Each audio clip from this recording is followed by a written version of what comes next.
que c'est? On marche? Ok, on marche. On marche, c'est bon, c'est nickel.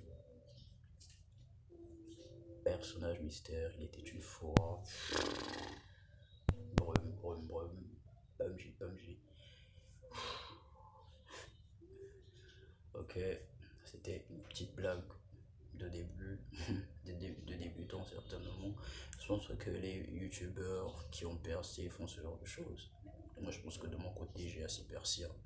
Donc, hello guys, ici PUBG à votre service, comme d'habitude. Et aujourd'hui, nous allons tout simplement parler de moi, de ma personne, parce que je suppose que vous avez envie de connaître un peu, vous avez envie de me connaître un peu plus, de savoir qui je suis, de vraiment connaître le fameux personnage de PUBG qui en passant est Puma Ghost, donc avoir un esprit Puma, enfin, ce genre de choses, c'est ma marque et vraiment j'ai le but, vraiment mon objectif aussi, ça fait partie de mes objectifs en fait, créer ma marque de vêtements PUBG, donc je connais Puma Ghost, et vraiment c'est quelque chose qui est dans mon esprit un peu. Et donc, pour commencer, on va commencer déjà par quoi? Je sais pas par quoi commencer. Eh bien, pour commencer, c'est que ce que vous devez déjà savoir à la base, c'est que je suis un introverti. Et oui, je suis bel et bien introverti. Ah, tiens, je dois. Ok, je vais prendre cette bouteille. Ok, je suis un introverti et j'ai beaucoup souffert de l'introversion à mon adolescence, enfin, quand j'étais petit. J'étais tellement introverti que j'ai commencé à faire de l'art parce que j'étais totalement seul. Ouais, j'étais seul.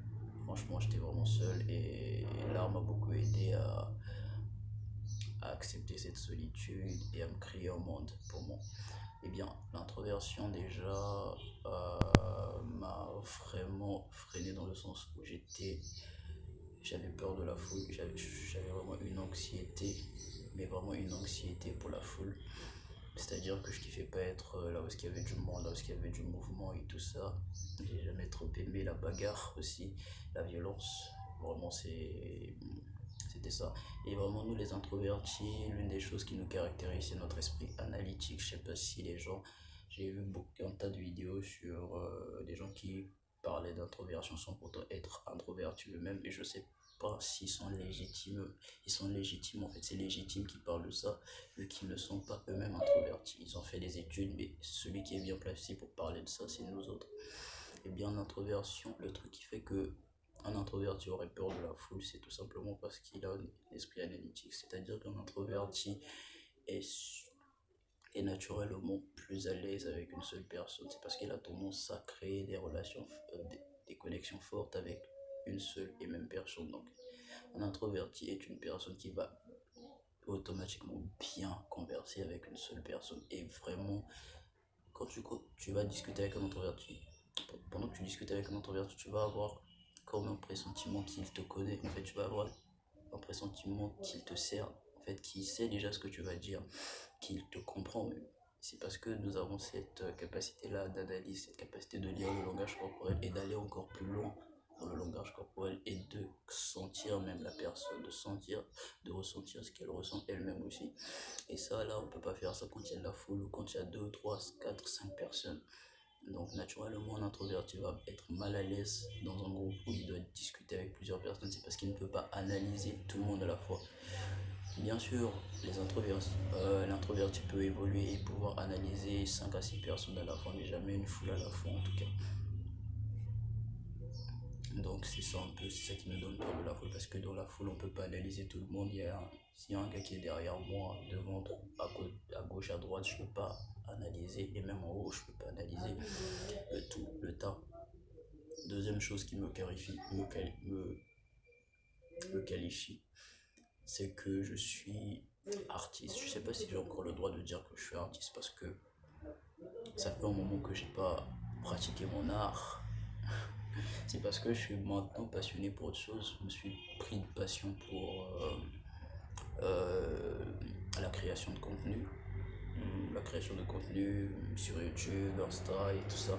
Je me suis pris de passion également pour le fitness, vraiment développer son corps, c'est ça qui me plaît aujourd'hui.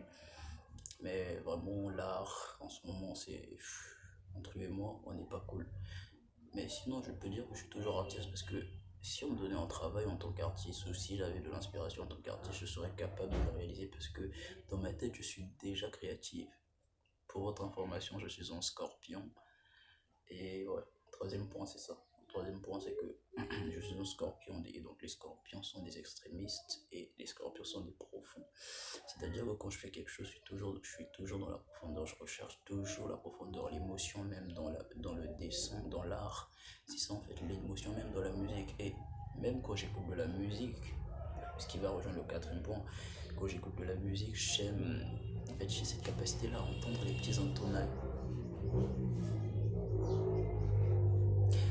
Ouais, je disais que j'ai cette capacité-là à entendre les petits bouts, hein, les petites intonations, de séparer les instruments et vraiment d'écouter cette profondeur-là qui se trouve dans cette musique. Voilà pourquoi j'aime pas les musiques bien joyeuses, les musiques, les musiques de foule et tout ça, vraiment ça me plaît pas, vraiment c'est des choses.